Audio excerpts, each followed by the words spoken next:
Que la grâce de Jésus notre Seigneur, l'amour de Dieu le Père et la communion de l'Esprit Saint soient toujours avec vous. Bien-aimés dans le Christ, en ce 15e dimanche du temps ordinaire de l'année B, la liturgie de la parole nous invite à prier pour la mission, nous invite à nous préparer pour la mission, mais surtout à accepter des conseils de Jésus pour aller en mission, parce que il nous envoie deux par deux. Il nous envoie, nous aussi aujourd'hui qui sommes ses disciples, à annoncer la bonne nouvelle de l'amour de Dieu, la bonne nouvelle de la vérité, la bonne nouvelle de la paix, la bonne nouvelle de la justice. Et dans cet envoi en mission, Jésus donne des consignes.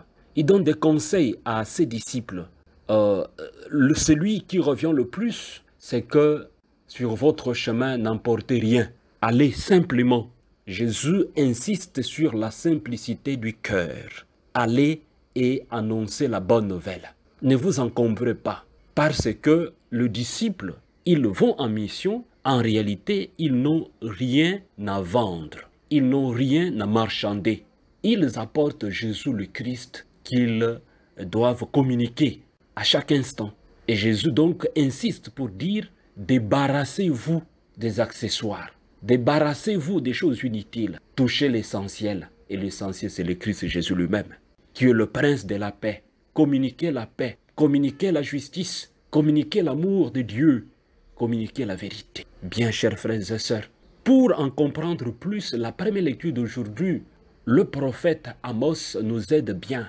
Il annonce la vérité parmi le peuple. Et donc, le prophète, en réalité, c'est lui qui corrige. Il doit corriger. Même si ça fait mal, il corrige pour que l'amour de Dieu puisse se répandre parmi nous. Bien, chers frères et sœurs, nous aussi, nous sommes ces prophètes-là. Nous sommes ces disciples du Christ. Nous avons la mission d'annoncer cette bonne nouvelle. La bonne nouvelle consiste aussi à corriger ce qui ne marche pas. La bonne nouvelle consiste à dire la vérité là où on est dans la fausseté. La bonne nouvelle consiste à revenir sur l'équité. Bien, chers frères et sœurs, retournez encore dans la part de l'Évangile. Jésus insiste que la bonne nouvelle est une proposition. On n'agresse personne dans l'annonce de la bonne nouvelle. On n'impose à personne cette bonne nouvelle. On la propose. Le Christ Jésus, qui passait partout en faisant le bien, il faudrait que nous puissions le faire de cette façon-là, de ne rien emporter. Pierre et Jean, à la porte du temple, dans les actes des apôtres, l'ont bien compris. Quand ces mendiants qui demandaient à la porte du temple de l'argent, l'assistance des gens, les apôtres lui ont dit, nous n'avons rien à t'offrir, nous n'avons ni or ni argent. Mais ce que nous avons, c'est le Christ Jésus. Au nom du ressuscité, lève-toi et marche. Viens avec nous, voilà. Viens avec nous. Viens vivre la joie. Viens vivre la paix du cœur.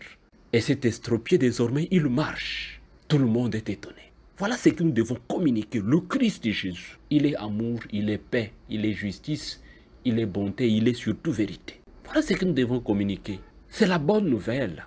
Bien, chers frères et sœurs, toi et moi, aujourd'hui, nous sommes ces disciples que le Christ envoie.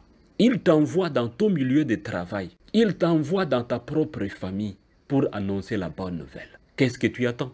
Il t'envoie dans ton lieu de travail. Qu'est-ce que tu attends? Ne reste pas dans la structure de la corruption. Qu'est-ce que tu attends pour corriger? Qu'est-ce que tu attends pour faire la différence? Bien, chers frères et sœurs, n'attendons pas. Le temps nous est donné d'annoncer la bonne nouvelle, de guérir les malades, de guérir les infirmes. Voilà pourquoi le pape François insiste pour dire, si vous demandez une prière et qu'on vous demande déjà de la vendre de l'argent, n'y allez pas. Là, Dieu n'y est pas.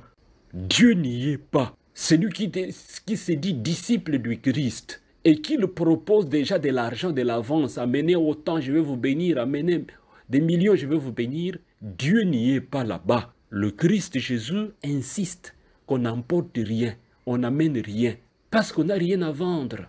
On a le Christ Jésus à proposer à toute personne, à chaque instant. C'est là l'évangélisation. Mais parfois, nous-mêmes aussi, nous sommes bloqués à cause des accessoires, à cause de biens matériels. Évangélisons-nous nous-mêmes aussi, pour que nous puissions aller librement et simplement annoncer la bonne nouvelle que le Christ est vivant. Dans cet envoi, le Christ voudrait, comme il a dit sur les sermons sur la montagne, que nous puissions être le sel de la terre et la lumière du monde. que nous puissions donner la saveur de la vie, que nous puissions donner le goût de la vie aux autres, que nous puissions éclairer, être ces lampes, être ces lumières, parfois dans une société où les antivaleurs prennent place. Être des valeurs, c'est-à-dire être des lumières pour les autres, éclairer les autres. Le disciple, l'apôtre, c'est bien celui-là. Être à la suite du Christ, c'est donner le goût de vivre. Et donner le goût de vivre, c'est vivre en communiquant cet amour de Dieu. C'est vivre dans la vérité. C'est corriger fraternellement. C'est apporter cette lumière à toute personne créée à l'image de Dieu. C'est bien cela. C'est dans cette dynamique que le Christ nous envoie. Il nous envoie nous aussi. Soyons prêts et allons-y.